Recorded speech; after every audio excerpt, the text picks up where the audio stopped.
Hello friends, வணக்கம். இன்றைக்கி முள்ளங்கி சட்னி எப்படி செய்கிறோன்றதை பார்க்கலாம்.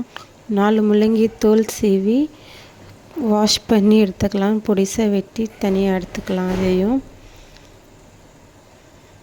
கடலைப்பருப்பு 2 ஸ்பூன், 2 பல் பூண்டு, 3 காஞ்ச மிளகாய் இதை எடுத்து வச்சுக்கலாம். கடாயில் 2 ஸ்பூன் எண்ணெய் ஊற்றி எண்ணெய் காஞ்சதும் வரமிளகாவை போட்டு வதக்கிட்டு கடலைப்பருப்பும் பூண்டையும் போட்டு வதக்கிக்கலாம்.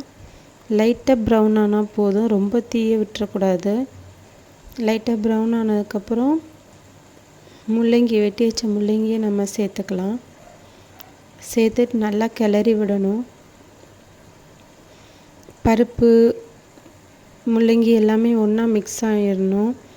மிக்ஸ் ஆனதுக்கப்புறம் தேவையான அளவு உப்பு, லைட்டாக உப்பு போட்டால் போதும். இல்லைன்னா இது உப்பு கொஞ்சம் கூடுதலாக போட்டாலும் உப்பு கரிக்கும். லைட்டாக மட்டும் ஆட் பண்ணிவிட்டு நல்லா கிளறிக்கலாம்.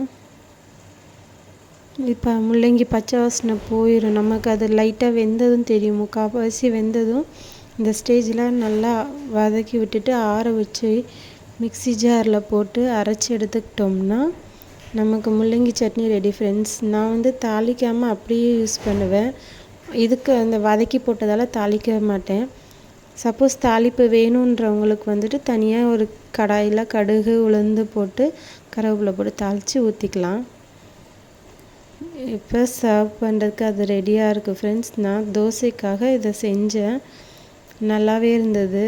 நீங்களும் ட்ரை பண்ணி பார்த்துட்டு எப்படி இருக்குன்னு சொல்லுங்கள் ஃப்ரெண்ட்ஸ்.